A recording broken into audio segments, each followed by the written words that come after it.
welcome back to the European Parliament in Brussels. We are back at the heart of EU politics after 4 months of travel restrictions and health protection measures due to the coronavirus pandemic. And we are today discussing those very issues as European countries try to get tourism back on track. We're asking, can the summer be salvaged? Here to try and figure that out with me, two members of the European Parliament. From Italy's Five-Star Movement, Tiziana Beghin, among other things, you're part of the Parliament's Delegation for Relations with the United States, which will be pertinent to our discussion. Thanks for joining us. Thank you to you for the invitation. And across the table from you, we have Vice President of the Centrist Renew Europe group, French MEP Dominique Riquet, and you also work on the Parliament's Transport and Tourism Committee as well. Thanks for joining the programme. So first question to each of you, really, a question on many European people's minds. Are you going to take a foreign holiday outside of your home country this year? Comes to you first. No, actually, no. I decided to stay at home for many reasons, actually. Maybe I could have just 1 week with my children to see, but I'm so lucky that I live in a country, Italy, where there are so many places where it's possible to have relaxed time and funny days. And so for this year, we will stay in Italy. Dominique Riquet. Yes, my priority was to have a little cruise, but I lost it. And so I stay at home in France, the same as in Italy, because we are a very touristic country. And I will go around north, south and west, just in France. So staying just in France. No transporter at all. Yeah. Same kind of dilemmas many of our viewers are surely facing. If we look at what's been happening in Europe regarding tourism, one big issue that I mentioned, the European Commission has recommended that all the member states ban American travellers from entering their territory for the time being.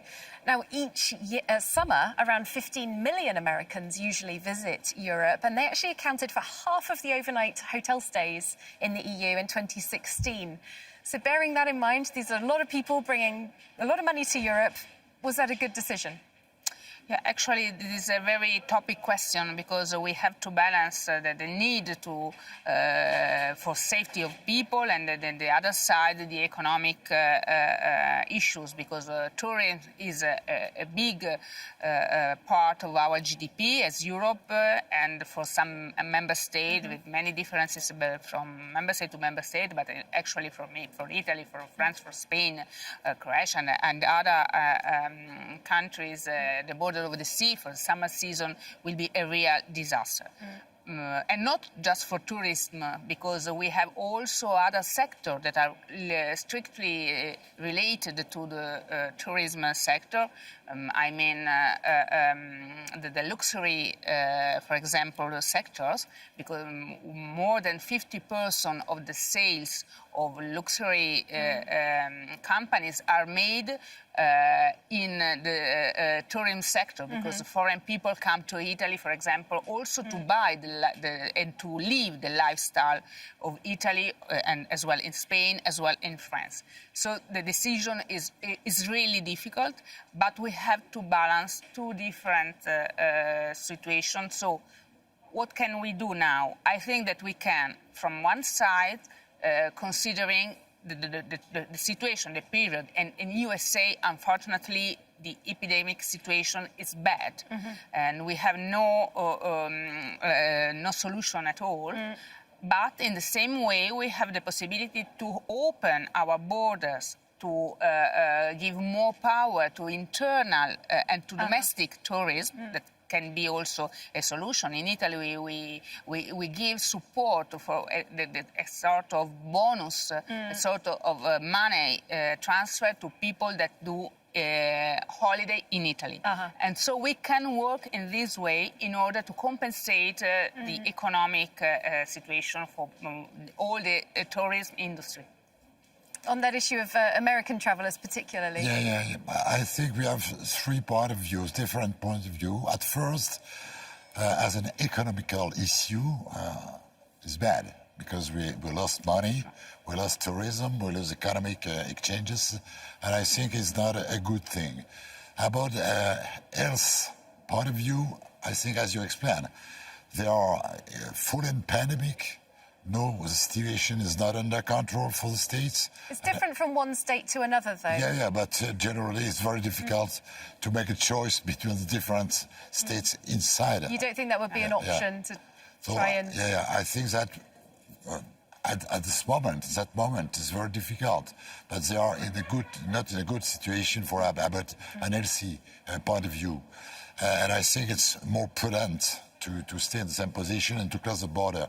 And about a political point of view, I think is a return to sender, because I expect that the first to close the border was not Europe for United States, but United States for Europe. Back in March. And so it's a return of fate. Well, looking at the situation within the member states, as you mentioned, Tiziana Beghin, the proportion of GDP that each country garners from tourism does vary. It's about 10% for the EU as a whole. But we have, for example, Croatia, 25% of its GDP comes from tourism. Your own country, Italy, 13%, France, 10%. We've also, as well as those varying proportions of GDP that come from tourism, we've also got varying situations regarding the pandemic within Europe. The European Commission wants there to be a coordination by the member states, all taking relatively the same measures, opening up just about as much as each other at the same time. But when you've got these different situations regarding the pandemic, is that really fair? For example, on Greece, it has among the lowest proportionate death rates in the EU, but a very high proportion of its GDP comes from tourism. Should Greece really have to go along with what, for example, Spain might be doing? A lot of people don't consider really the tourism is a real economic issue. You know, it's rather as an entertainment, but it's not very serious. It's not manufacture. It's not trade. It's not something. It's a lot of money. Or we are the first actor for tourism in the world. And it's something, it's a very important issue. As you explained before, it's different between different countries, because for the North countries, it's not the same for the South. And for example, for Greece or for Croatia, the main topics about economical point of view. Would you perhaps forgive Greece if they went further than some of the other member states, broke ranks with coordination on reopening for tourism? Yes, I think I regret that. Because for me, I think it was very opportunistic to observe what the European Union attempt to do about the opening of the border. But it was quite impossible to have the orchestra in the same moment. And you have seen that what's happened. And I think it's very, very damaging for example, for Greece or for Croatia or for France and Italy too. I think it's... But it's always the same. When it's a panic, everybody is running in the corner. Yeah. Well, seeing as your country was so hard hit by the pandemic for in us the it will beginning. be really hard, but what I think is that it is necessary to have a coordination at a European level, but we have also to make differences between the different impact that we have in the different member states. And that's something that I say normally also for all the sector. This is a pandemic that had a symmetric impact, but with asymmetric, so differences about the consequences. So we have to consider all the differences in the different sector and also in sectors. So the help that comes from European Union should be also focused on each sector, on each member state with different form.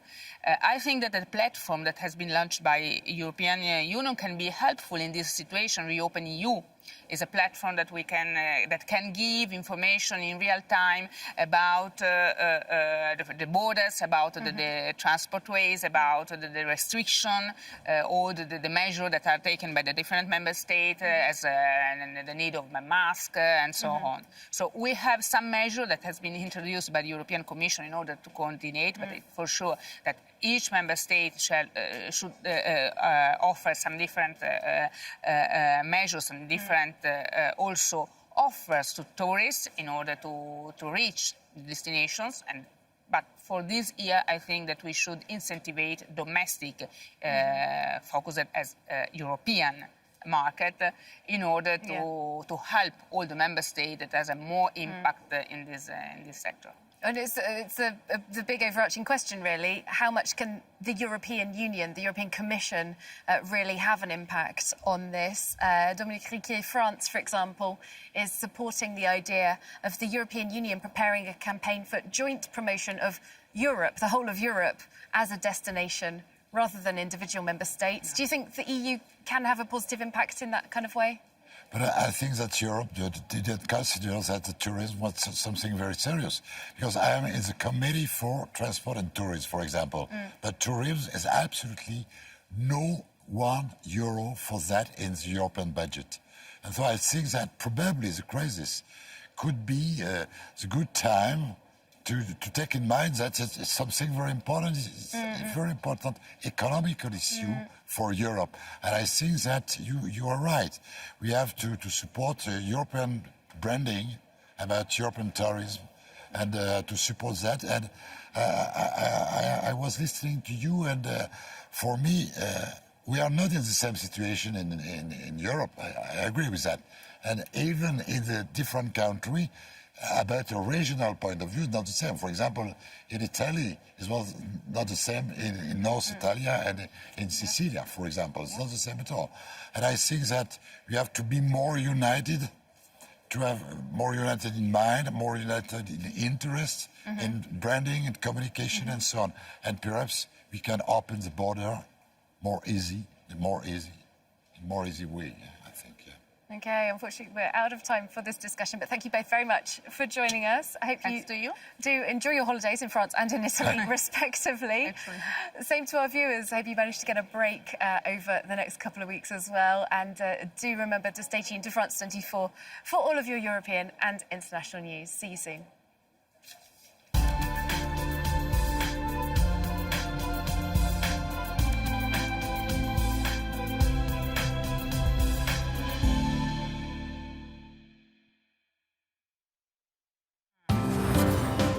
The world is ever changing.